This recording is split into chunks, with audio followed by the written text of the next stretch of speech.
Hi friends, good afternoon. ఎలా ఉన్నారు, ఏం చేస్తున్నారు? కామెంట్ సెక్షన్లో నాతో షేర్ చేసుకోండి. అసలు మర్చిపోద్దు. ఈరోజు బ్లాగ్ స్టార్ట్ చేద్దాం ఒక మంచి పచ్చడి రెసిపీతోని. ఈరోజు మనం చేస్తున్నాం క్యాబేజీ పచ్చడి. చాలా చాలా టేస్టీగా ఉంటుంది. ముందు ఈ రోజుల్లో క్యాబేజీ ఎప్పుడు తినాలంటే అసలు ఇష్టం రావట్లేదు. సో కొంచెం డిఫరెంట్గా క్యాబేజీ కూర, పచ్చడి ఇలాంటివి ఏమైనా చేసుకుంటే బాగుంటుందని చెప్పి ఇది చేస్తున్నాను అనమాట. ఇది చాలా చాలా ఈజీ రెసిపీలో చేస్తున్నాను. ఫస్ట్ మనం ఒక కడాయి పెట్టుకుంటాం. కడాయిలో ఒక 3-4 స్పూన్ల ఆయిల్ యాడ్ చేసుకుంటాం. తర్వాత కొద్దిగా ధనియాలు, జీలకర్ర, ఆవాలు, పచ్చిమిరపకాయలు యాడ్ చేసుకుందాం. అవి కొంచెం ధనియాలు అనేవి పట్ అనడం స్టార్ట్ చేసిన తర్వాత కొన్ని ఎల్లుల్లిపాయలు, కొన్ని పచ్చిమిరపకాయలు యాడ్ చేసుకుందాం. దీంట్లోని మనకి ఒక థిక్నెస్ రావడం కోసం శనగపప్పు వేసుకుంటాం అనమాట. శనగపప్పు వేసుకుంటే ఇది చాలా చాలా టేస్టీగా వస్తుంది. మీ దగ్గర కరివేపాకు ఉంటే అది కూడా యాడ్ చేయొచ్చు. నా దగ్గర మరి కొంచెం ఉన్నట్టుంది, వేస్తా. అండ్ ఇవన్నిటి నుంచి మంచిగా స్మెల్ రావడం మొదలెట్టిన తర్వాత మంచిగా ఇంగువ యాడ్ చేయాలి. పచ్చిమిరపకాయలతో పాటు మనం కావాలి అనుకుంటే ఎండుమిరపకాయలు కూడా యాడ్ చేసుకోవచ్చు. కారం ఎక్కువ తినము అనుకుంటే తక్కువ పచ్చిమిరపకాయలు తీసుకోవాలన్నమాట. ఇప్పుడే నా గ్యాస్ మొత్తం క్లీన్ చేసి వంట మొదలు పెట్టాను అనమాట. ఈ గ్లాసు ఇదే లాస్ట్ రెసిపీ అనుకుంటాను ఈ గ్యాస్ మీద. ఎందుకు అన్నది ఈ వ్లాగ్ మొత్తం చూస్తే మీకే తెలుస్తుంది. అండ్ మనకి కరివేపాకు ఉంది కదా, అది కూడా కొంచెం యాడ్ చేశాను.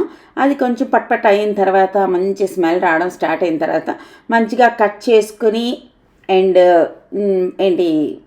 పక్కన పెట్టుకున్న వాష్ చేసుకుని ఉన్న క్యాబేజీని కూడా ఇందులో యాడ్ చేసేద్దాం. ఇందులో పసుపు ఇప్పుడు యాడ్ చేస్తాం. తర్వాత ఇది మొత్తం మగ్గిపోయిన తర్వాత దాంట్లోని చింతపండు కొంచెం, ఉప్పు కొంచెం యాడ్ చేసి గ్రైండ్ చేసుకొని తాలింపు పెట్టుకుంటే సూపర్ యమ్మీ క్యాబేజీ పచ్చడి అనేది రెడీ అయిపోద్ది. మంచిగా నెయ్యి వేసుకుని వేడి అన్నంలో క్యాబేజీ పచ్చడి వేసుకొని తింటే సూపర్ యమ్మీ ఉంటుంది అనమాట. సో మీరు చేస్తారా రెగ్యులర్గా? అండ్ పచ్చడి లైక్ చాలా మంచిదంట మన హెల్త్కి కూడా. సో రా వెజిటేబుల్స్ కాకుండా ఇలా మనం తినొచ్చు, సాలడ్స్ లాగా మన ఇండియన్స్కి పచ్చళ్ళు అనమాట. అండ్ అది అయిపోయిన తర్వాత ఇంకా బోల్డ్ అంత వంట చేయాలి. వంట చేసేలోపు నాకు కళ్ళు తిరుగుతున్నట్టు అనిపించింది.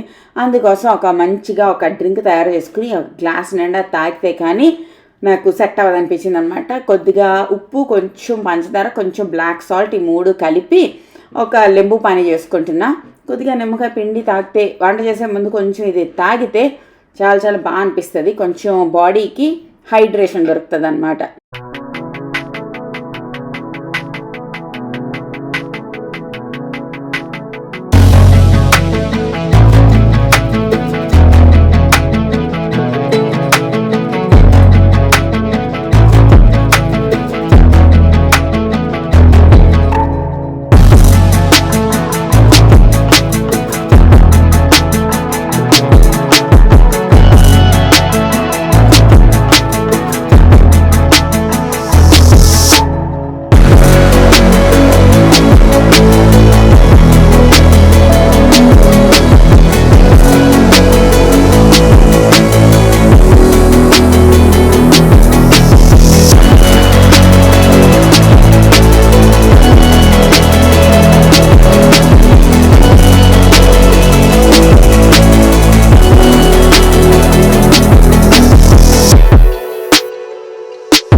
పచ్చడిని తీసి గ్రైండ్ చేసుకుని దాంట్లోని నేను కొంచెం తాలింపు పెట్టుకున్నాను. కొద్దిగా ఏం కాదు, స్పూన్ నూనెలోని కొంచెం ఎండుమిరపకాయలు, కరివేపాకు, మినపప్పు, ఇవన్నీ కొద్దిగా ఆవాలు ఇవి వేసి తాలింపు పెట్టేసుకుంటాను అనమాట. తాలింపు పెట్టుకుంటే నెక్స్ట్గా చాలా బాగా అనిపిస్తుంది. మనం తింటున్నప్పుడు కూడా కర్కరమంటుంది.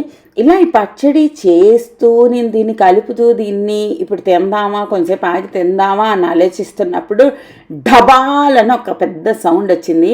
ఆ సౌండ్ ఏంటా అని చూస్తే ఇదనమాట. ఇందాకల ఫ్రేమ్లో ఎంతో అందంగా నీట్గా కనిపించిన నా గ్యాస్ స్టవ్ ఇప్పుడు ఇలా ముక్కలు అయిపోయిందండి. నేను ఇక్కడ లైట్ వేసి చూపిస్తున్నాను చూడండి. మొత్తం ఆ కొస నుంచి ఈ కొస వరకు ఇలా ఒక క్రాక్ కూడా కాదు, మొత్తం గుండ అయిపోయిందనమాట. ఎక్కడ టచ్ చేస్తే అక్కడ నుంచి చిన్న ముక్కల్లా పడిపోతుంది. సో మీరు ఇక్కడ చూడొచ్చు. జస్ట్ ఇప్పుడే పని మనిషి రోటీ చేసింది, నా హౌస్ హెల్ప్ ఎవరైతే ఉన్నారో రోటీ చేశారు. ఇలా ఢబాలని సౌండ్ వచ్చి ఇలా నా గ్యాస్ స్టవ్ మొత్తం ముక్కలు అయిపోయింది. చూడగా చాలా భయం వేసింది తెలుసా. అవి చిన్న గాజు ముక్కలు కదా, కళ్ళల్లో గుచ్చుకున్నా, వంట చేస్తున్నప్పుడు కళ్ళల్లో గుచ్చుకున్నా ఏమైనా అయితే ఏమవుతుందిరా బాబు అన్నట్టు భయం వేసింది చాలా. అండ్ మీరు చూసారా ఇక్కడ, సో ఆ గ్లాస్ పీసెస్ అన్నీ ఎవరికి తగలకుండా జస్ట్ నేను తీయడానికి జాగ్రత్తగా తీస్తున్నాను అనమాట. అబ్బా చాలా అంటే చాలా భయం వేసిందండి. అండ్ ఈ ఎలికా దాంట్లోనే నేను ఇంతకు ముందు కూడా కొన్ని వీడియోస్ చూశాను, గ్యాస్ స్టవ్ పగిలిపోవడం ఇవన్నీ. సో ఇలా అవుతుంది అనుకోలేదు. 2 ఇయర్స్ నుంచి వాడుతున్నాను, ఎక్కడ ఎటువంటి కంప్లైంట్ రాలేదన్నమాట. ఇదిగో ఇలా మొత్తం ఎవరిదైనా ఒకసారి ఒక క్రాకో ఒకటి ఏదో అవుతుంది. ఇది ఇలా అయిపోవడం నాకు కొంచెం భయం బాధ రెండు వచ్చాయన్నమాట.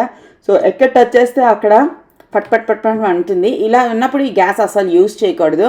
ఈ లోపలికి ఏమైనా వెళ్ళిపోయాయి అంటే లైక్ ఏమైనా పాలు ఏమైనా పొంగిపోయినా ఏమైనా చాలా కంపు వచ్చేసి చెత్త అయిపోతుంది అనమాట. ఈ ఫ్రేమ్ కింద బాస్కెట్స్లో కూడా వెళ్ళిపోతాయి. సో ఇలా టచ్ చేస్తే అలా అవుతుంది. అయ్యో నాకు ఎంత బాధ వేసింది తెలుసా. ఇది చాలా కాస్ట్ పడింది మాకు. అప్పటికి మా మమ్మీ చెప్తూనే ఉంది, గ్లాస్ వద్దు, మంచిగా హాబ్ వద్దు, నార్మల్ మీద పెట్టే గ్యాస్ స్టవ్ తీసుకో, స్టీలే మంచిది అనేసి ఎక్కువ సోకని చెప్పి ఇలాగైపోయింది. నా కిచెన్ ఇలా దారుణంగా అయిపోయింది అనమాట. ఆల్ డే రాత్రి అంతా నేను ఈ గ్యాస్ స్టవ్ తెచ్చాం ఎమర్జెన్సీ కోసం, దీనికి పెట్టేద్దామని. కానీ మాకు వచ్చే గ్యాస్ ఏదైతే ఉంటుందో అది ఈ స్టవ్కి పనికిరాదంట. సో ఇది ఎంత చెత్తలా ఉందంటే ఈ స్టవ్ నెక్స్ట్ డే మార్నింగ్ దీన్ని రిటర్న్ చేసేయాలనిపించింది. సో అండ్ ఇప్పుడు ఏది జరిగిపోయినా ప్రపంచం ఇటు అయిపోయినా టైంకి ఆకలి మాత్రం వేసేస్తుంది కదా, అందులోని మాత్రం ఎటువంటి ఏం ఉండదు, మన కడుపుకి అసలు ఏం సంబంధం ఉండదు అనమాట ప్రపంచంతో. దాని టైంకి అది ఆకలి వేసేస్తుంది, దాని టైంకి అది చేసేస్తూ ఉంటుంది. సో పిల్లలందరికీ నేను మంచిగా రోటీ ఉంటేను అది చేసి ఇచ్చాను, రోటీ ఇచ్చాను. అండ్ మా అందరి కోసం వచ్చేసి కాలీఫ్లవర్ కర్రీ చేస్తున్నాను. నా ఈ చిన్న అగారోది ఈ చిన్న రైస్ కుక్కర్ లాంటిది, ఇది చిన్నది, చాలా కంఫర్టబుల్ ఉంది. ఇది వచ్చి మా ఇంటికి వచ్చి చాలా రోజులు అయిందనమాట. అరౌండ్ 15 days అంత అయింది. ఎంత యూజ్ అయిపోతుందని నేను అసలు అనుకోలేదు. ఇది లేకపోతే ఎలా బతుకుతామా అన్నంత యూజ్ అయిపోయింది. దీన్ని ఫుల్ లెంత్ వీడియో కూడా షూట్ చేశాను, అది కూడా నేను మీతో షేర్ చేస్తాను. మేబీ అది ముందు వెళ్తుందో ఇది ముందు వెళ్తుందో నాకు కూడా తెలీదు. అండ్ కాపాడిసిందండి బాబు, పాలు మరిగించడానికి, టీ చేయడానికి, కాఫీ చేయడానికి, తర్వాత బేసిక్ నీడ్స్ ఏవైతే ఉంటాయో గ్యాస్ లేకుండా. ఇంకా అందరింట్లో ఇండక్షన్స్ ఉంటాయి, అదేంటో మా ఇంట్లో ఇన్ని సామాన్లు ఉండి మా ఇంట్లో ఇండక్షన్ లేదన్న విషయం నాకు నిన్న గుర్తొచ్చింది. హరీషా దగ్గర ఉండేది కొన్ని రోజులు, అది నేను కూడా వాడాను అనుకుంటా. ఇండక్షన్ ఉందనే అనుకున్నాను, తర్వాత చూస్తే నా దగ్గర ఇండక్షన్ స్టవ్ లేదన్న విషయం నేను కనిపెట్టాను అనమాట. కొద్దిగా రాత్రికి ఆల్రెడీ మధ్యాహ్నం ఆ గ్యాస్ స్టవ్ ఇరిగిన ముందే రోటీలు అన్నీ చేస్తాం కదా, సో అది ఉంది. కొంచెం ఈ చిన్న కుక్కర్లోనే కొద్దిగా ఈ రాత్రికి అయ్యేటట్టుగా కొద్దిగా కాలీఫ్లవర్ కర్రీ చేస్తున్నాను అనమాట. కానీ ఎంత టేస్టీగా వచ్చింది తెలుసా ఇందులోని. మనం ఏదైనా కూడా లైక్ కొంచెం డిఫరెంట్గా చేస్తే ఫీలింగ్ కూడా బాగుంటుంది, టేస్ట్ కూడా బాగా అనిపిస్తుంది. అండ్ ఇది మంచిగా కుక్ అవుతుంది. లాస్ట్లో కొద్దిగా కూర కుక్ అయిందో లేదో అని చూస్తున్నా. దీంట్లో కొంచెం శనగపిండి యాడ్ చేశాను, కొంచెం థిక్ కన్సిస్టెన్సీ రావడం కోసం. చూపించలేదు, బేసిక్ కూర అండి, ఉల్లిపాయలు టమాటాలు వేసుకొని చేసుకుంటాం కదా ఆ బేసిక్ కూర. లాస్ట్లో కొద్దిగా కొత్తిమీర జల్లి కొంచెం శనగపిండి వేసాను అనమాట, అందుకోసం థిక్ అయింది.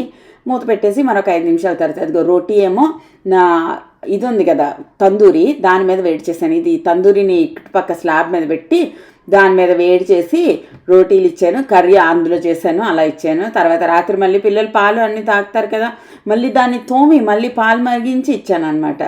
కిచెన్ చూస్తే బాధేస్తుంది. అసలే ఈ కిచెన్ చిన్నదిరా బాబు, సాలట్లేదురా బాబు అంటే మరి దారుణంగా అయిపోయిందనమాట. నెక్స్ట్ డే సంతోషమో ఆ పాత గ్యాస్ స్టవ్ సూర్యాది ఏదైతే ఉందో అది రిటర్న్ ఇచ్చేసి ఈ పీజీ అంది వచ్చేసి ఇది తీసుకొచ్చారు. ఇది అరౌండ్ 3000 పడింది. ఇప్పుడు మరి తప్పదు కదా, మనకి అర్జెంట్ అంటే మరి తప్పదు. సో ఈ కొంచెం స్టాండర్డ్గా ఉందన్నమాట, గట్టిగా ఉంది. నిన్నటిది అయితే రేకేనండి, కంప్లీట్గా జస్ట్ రేక్ అనమాట. దాని మీద ఒక కేజీ బియ్యం అలా వండుతామా అంటే లైక్ బరువు ఎలా పెడతామా అన్నట్టు అనిపించింది. ఆ షాపోడు అయితే మరీను దీని మీద 10 కేజీలు బియ్యం కూడా వండేసుకోవచ్చు అనుకుంటే ఏదో సోజ్ చెప్పాడంట. సో అలా అయిపోయింది. సేమ్ షాప్లోనే ఆ గ్యాస్ స్టవ్ రిటర్న్ ఇచ్చేసి ఈ గ్యాస్ స్టవ్ తీసుకొచ్చాము. అండ్ ఇది వచ్చేసి ఫిట్ చేయించాము. ఆ గ్యాస్లు ఇవన్నీ ఫిట్ చేయడం అంత ఈజీ కూడా కాదు కదా. సో ఫిట్ చేయించిన తర్వాత కొత్త గ్యాస్ స్టవ్ మన ఇంటికి వచ్చిన తర్వాత కొంచెం పూజ అన్నది తప్పకుండా చేయాలి కదా. సో కొంచెం పసుపు కుంకుమ అన్నీ పెట్టి టెస్ట్ చేస్తున్నాను అనమాట. తన ఇంకా స్పీడ్ చేయాలి, ఇంకా స్లో చేయాలి, ఏం చేయాలి అంటే అవన్నీ నేను చూస్తున్నాను అనమాట, చెక్ చేస్తున్నాను. అండ్ అలా అయిపోయింది మా కొత్త గ్యాస్ స్టవ్ అనమాట. తర్వాత నాకు ఈ గ్యాస్ని చూస్తే మాత్రం మనసు అంతా పాడైపోయినట్టు అనిపిస్తుంది. సో ఎంతైనా కూడా 2 సంవత్సరాల నుంచి ఇది నాతో చాలా బాగుంది కదా. నేను మీకు చూపించడం దాన్ని రాయితో కొట్టానమాట. నేను ఎంత బియర్డ్ టైప్ కదా. సో ఒక చిన్న పూజ లాంటిది, పూజ అనేం కాదు, ఇది జస్ట్ ఒక గుడ్ వైబ్స్ కోసం పెట్టేసి అన్నం పెట్టాను. ఫస్ట్ పాలు పొంగించాల్సింది, ఆ తర్వాత వీడియో ఎడిట్ చేస్తున్నప్పుడు గుర్తొచ్చింది ఆ పాలు పొంగించాల్సింది అనేసి ఓ పక్క అన్నం పెట్టాను, ఓ పక్కన పప్పు పెట్టాను. దాని తర్వాత ఇందులో కొంచెం బెండకాయలు కాదు బీన్స్ ఉంటే దాన్ని ఎత్తున్నాను అనమాట. నాది అది గ్యాస్ హాబ్ ఏంటి స్ట్రైట్ చిన్నది కదా, అంటే ప్లాట్ఫామ్కి అంటుకుని ఉంటుంది కదా, చాలా బాగుంది. ఈ గ్యాస్ లెగ్స్ ఎంత పొడుగు, గ్యాస్ ఎంత పొడుగు, నాకు అసలు ఆ బీన్స్ని అంటే ఇలా నేను చాలా మీద గ్యాస్ స్టవ్ అయిపోయినట్టు అనిపించింది అనమాట. సో అది ఈరోజుది వంట, ఏదో అలా తొందరగా చేస్తాను. తర్వాత గ్యాస్ స్టవ్ అది వచ్చేసి కుషాల్ అన్నిటికీ హెల్ప్ చేస్తాడండి, చిన్న పెద్ద అన్నిట్లోని వాడు కొంచెం దూరుతాడు కూడా. సో మా ఆయన అసలు ఈ మేదవి అటకలు వద్దు అన్నారు. అటకలు అంతా బాగా యూస్ అయ్యాయి చూసారా, అందుకే. Hi friends, welcome to my channel. ఎలా ఉన్నారు, ఏం చేస్తున్నారు, కామెంట్ సెక్షన్లో నాతో షేర్ చేసుకోవడం అసలు మర్చిపోద్దు. నేను లైక్ లాస్ట్ 7 days నుంచి 8 days నుంచి అసలు న్యూ ఇయర్ నుంచి కూడా ఒక్క బ్లాగ్ కూడా షూట్ చేయలేదు. ఎలా బిజీ అయిపోయానో మరి నాకే తెలీదు. ఫస్ట్ హరీష్ అది డెలివరీ, దాని తర్వాత సాహిల్ ఎగ్జామ్స్, దాని తర్వాత కొత్త స్కూల్లో జాయినింగ్. ఎంత బిజీ ఉన్నానంటే అంత బిజీ ఉన్నాను. అండ్ నిన్న వీడియో టైటిల్లో మీరు చూసినట్టుగా మా గ్యాస్ పగిలిపోయిందనమాట. ఇది ఎలికా గ్యాస్ అనమాట. ఎలికా గ్యాస్ స్టవ్ 4 బర్నర్ది, చాలా మంచి క్వాలిటీ, చాలా మంచిది. అరౌండ్ మాకు ఒక 30-35 వేలు చిల్లర పడింది ఆ గ్యాస్ స్టవ్. అది హాబ్ కదా, అందుకోసం చాలా ఎక్కువ పడింది. నిన్న నేనే అసలు వంట చేశాను.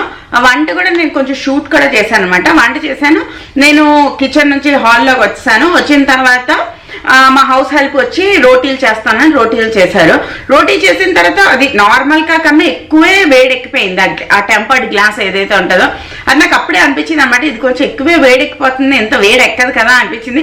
బట్ ఎలా అయినా నార్మల్ వంటలకి రోటీ చపాతీ చేసినప్పటికీ ఏదైనా కొంచెం ఎక్కువే వేడెక్కుతాయి అన్న ఫీలింగ్లోనే అంత పట్టించుకోలేదు. దాని తర్వాత ఫట్ సౌండ్ వచ్చింది, ఢబాలని సౌండ్ వచ్చి ముక్కలు అయిపోయింది అనమాట. మొత్తం ఎక్కడ టచ్ చేస్తే అక్కడ నుంచి గుండగా పడిపోతుంది. చాలా భయం వేసింది. ఫస్ట్ ఆఫ్ ఆల్ ఈ Hobbs not at all recommendable. మన ఇండియన్స్ హోమ్కి అయితే అస్సలు రికమెండ్ కాదు. నా వీడియోస్ చూసుకొని చాలా మంది హాబ్ పెట్టించుకుని ఉంటారు. ఏం చెప్పాలనుకుంటున్నానంటే జాగ్రత్తగా డెలికేట్గా యూస్ చేసుకోండి,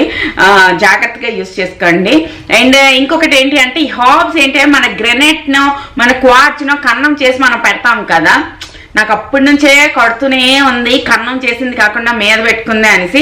బట్ లాస్ట్ 10 సంవత్సరాల నుంచి 12 సంవత్సరాల నుంచి అలాంటిదే వాడుతున్నాం.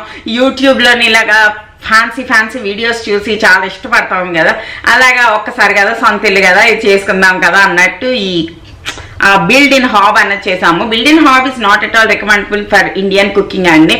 మంది అలా అని కూడా అనలేదు. ఈ 2 years అసలు ఒక్కసారి కూడా గ్యాస్ అన్నది కంప్లైంట్ ఇవ్వకుండా వర్క్ చేసింది. అది పగిలినప్పుడైతే గుండె జల్లుమన్నా తెలుసా. ఫస్ట్ రీజన్ అది డబ్బులు విషయంలో అంత నాకు ఏమి అనిపించలేదు. బికాజ్ లైక్ అంత మెచ్యూరిటీ వచ్చింది, డబ్బులుగా అన్నిటికన్నా కాదు మనుషులు అన్నిటికన్నా అన్నట్టు. అండ్ అంటే కుషాలో సాహిలో అక్కడ ఉన్నప్పుడు అది పేలుతానంత జడిసిపోతారు. నా హౌస్ హెల్ప్ చేస్తున్నప్పుడు తను కూడా భయపడిపోయింది అనమాట, తన చేతులు ఇరిగిపోయిందని అంటాం అనేసి. బట్ ఎవరు చేసింది కాదు కదా, ఎవరు తెలిసి చేయాలి కదా. సో దాన్ని వారంటీ ఇవన్నీ ఉన్నట్టే ఉన్నాయి. దాని బిల్ అన్ని చేసాము. ఎలిక వాళ్ళకి ఫోన్ చేసి చెప్పాము ఏమవుతుంది ఏంటి అన్నది నెక్స్ట్ వీడియోలో నేను మీకు చూపిస్తాను. కానీ చాలా భయం వేసింది అనమాట. సో అది అయిపోయిన తర్వాత మళ్ళీ కొత్త గ్యాస్ స్టవ్ కొని తెచ్చి నేను ఇంకో గ్యాస్ స్టవ్ తెచ్చాము, అది పని చేయలేదు, మళ్ళీ అది రిటర్న్ ఇచ్చాము. ఈరోజు ప్రెస్టీజ్, ఈరోజేమో ప్రెస్టీజ్ ఇది తెచ్చాము. నిన్న ఏదో సూర్యాది తెచ్చాము, అది అసలు బాగాలేదు, చాలా డెలికేట్గా ఉంది. 1000 రూపాయలు అది. జస్ట్ 1000 కూడా కాదు, 1200 1300 రూపాయలు అనమాట. జస్ట్ ఒక 4-5 రోజుల కోసమే కదా, తర్వాత ఇది ఎలాగా బాగా అయిపోతుంది అనేసి. ఈ బిల్డింగ్ హాబ్లో ఇంకొక ప్రాబ్లం ఏంటి అంటే ప్రతిసారి మీరు ఆ షేప్ ఆ సైజుది ఈ బిల్డింగ్ హాబ్స్లోని ఇంకొక ప్రాబ్లం ఏంటి అంటే ప్రతిసారి మీరు గ్యాస్ స్టవ్ మార్చాలనుకుంటే ఆ హాబ్ ఆ సైజుదే మీరు కొనగలుగుతారనమాట. ఇంకేది చేంజ్ చేయడానికి అవ్వదు. ఇప్పుడు 4 తీసి 2 పెట్టేద్దాం, 2 తీసి 3 పెట్టేద్దాం అంటే అవ్వదు. అదో పెద్ద ప్రాబ్లం. ఫుల్ గ్రెనేట్ ఆ స్లాబ్ మొత్తం చేంజ్ చేయాల్సి ఉంటుంది. అండ్ అది చేంజ్ చేయాలంటే చాలా ఎక్కువ డబ్బులు ఖర్చు అవుతాయి అనమాట. సో అది అలా అయిపోయింది. దాని తర్వాత ఈరోజు ప్రెస్టీజ్ది గ్యాస్ స్టవ్ తీసుకొచ్చాము. ఇది వచ్చిన తర్వాత ఆ గ్యాస్ కనెక్షన్ వాళ్ళు ఇచ్చి అది సెట్ చేశారు. ఎందుకంటే మాది డైరెక్ట్ గ్యాస్ కదా, సిలిండర్ కాకుండా. సో ఆ సిలిండర్ది అలా పెట్టలేరంట, అలా ఏంటో ఫిట్టింగ్స్ చేస్తారంట లోపల. మళ్ళీ అబ్బాయి వచ్చి అవన్నీ ఫిట్టింగ్స్ అన్నీ చేసి అన్నీ వెళ్తే ఈరోజు వంట చేశాను అనమాట. చాలా ఒక రకమైన టెన్షన్, టైర్డింగ్ అలా ఒక ఫీలింగ్ వచ్చింది. బట్ ఎనీవే అదే కదా లైఫ్ అంటే, ఏదో ఒకటి అవుతూనే ఉంటుంది. ఏమీ అవ్వకపోతే ఇలాంటివి చిన్న చిన్నవి అయితే ఇంకా మంచి బెటర్ అనిపిస్తుంది. నాకు ఎప్పటికీ 3 నెలలకి 4 నెలలకి ఒకసారి ఏదో ఒక కాండ్ లాంటిది ఇలాంటిది అవుతే ఓకే ఆల్ గుడ్ అంత అనిపిస్తుంది. ఏమి అవ్వకపోతే కూడా ఒక పాయింట్ తర్వాత భయం వేసేస్తుంది అనమాట. ఏం అవ్వలేదు చాలా రోజుల నుంచి, ఏదైనా పెద్దదైపోద్దా ఏంటి అన్న ఒక భయం ఉంటుంది. నాకు ఇలాంటి చిన్న చిన్నవి అవుతుంటేనే ఒక వియర్డ్ మనశ్శాంతి అన్నది వస్తుంది అనమాట. అది దీని హిస్టరీ. లంచ్ చేసిన తర్వాత మేము వెళ్తున్నాము కుషాల్కి స్కూల్లో జాయిన్ చేయడానికి. అంటే ఇప్పుడు వాడు PP2 కదా, నెక్స్ట్ క్లాస్ 1 అన్నది ఈ స్కూల్లో లేదనమాట. సో మనం PP2లో జాయిన్ చేయాలని ఒక స్కూల్ ఎతికాము. మొత్తానికి అక్కడ ఫీజు కట్టి ఈరోజు అడ్మిషన్ కన్ఫర్మ్ చేయాలి. అండ్ ఇక్కడ కొత్తగా చూసారు ఈ రోజుల్లోని ఈ సైక్లింగ్ ట్రాక్ కడుతున్నారండి. అరౌండ్ 20 కిలోమీటర్స్ కోసం అంట. అండ్ సోలార్ సిస్టమ్తో ఉంటుంది, మీద సోలార్ ఉంటుంది, కింద సైక్లింగ్ ట్రాక్ ఉంటుంది అనమాట. చూడడానికి చాలా చాలా బ్యూటిఫుల్గా అనిపించి నేను క్యాప్చర్ చేశాను. అలా మేము వెళ్తుండే దారిలో చెరుకు రసం చూసాము. సో దాన్ని ఆపి చెరుకు రసం తీసుకొని, చెరుకు రసం 25 రూపీస్ అయిపోయిందా. నేను అసలు ఈ మధ్యన తాగేలేదు బయట అసలు. సో 25 రూపాయలు అయిపోయిందా చెరుకు రసం అనిపించింది. బట్ ఇట్స్ ఓకే, వాళ్ళు చేతితో చేస్తున్నారు, లైక్ మిషన్ కాదు, హ్యాండ్. వాళ్ళు చేతితో ఒకళ్ళు పెడుతున్నారు, ఇంకొకరు రౌండ్ రౌండ్గా తిరుగుతున్నారు. సో వాళ్ళు డిజర్వ్ చేస్తారంట అనేసి అనిపించింది. సో స్కూల్కి వెళ్ళి వాటి ఆల్రెడీ అడ్మిషన్ టెస్ట్ అవన్నీ అయిపోయాయి అనమాట. ఆ పనులన్నీ అయిపోయాయి. సో లాస్ట్లో ఫైనల్లీ ఫీ పే చేసి ఇంకా హ్యాపీ అయిపోయాను అనమాట. నేను మాత్రం చాలా మనశ్శాంతి అయిపోయాను. ఈ స్కూల్ గురించి చాలా చాలా టెన్షన్. అబ్బా ఫైనల్లీ స్కూల్ ఒకటి అయిపోయి అంటే ఐఎమ్ సో రిలాక్స్ అయిపోయాను అనమాట. సో అది అయిపోయిన తర్వాత ఇంటికి వచ్చిన తర్వాత యాజ్ మామీస్ డ్యూటీస్లో దిగిపోవాలి కదా. అండ్ కుషాల్ స్కేటింగ్ చేస్తున్నాడు. వాడికి స్కేటింగ్ అంటే చాలా చాలా నచ్చుతుంది. వాడు ఆ స్కూల్ అప్లికేషన్లో కూడా వాడి favourite skating and swimming and cycling అని రాయిపించాడు అనమాట మా చేత ఎక్కుళ్ళు వస్తున్నాయి. సో అది ఈరోజు బ్లాగ్. మరో వీడియోతో మళ్ళీ రేపు కలుస్తాను. అప్పటి వరకు టాటా బాయ్ బాయ్. వచ్చిన కాలీఫ్లవర్ పకోడా చేస్తున్నా. బాయ్.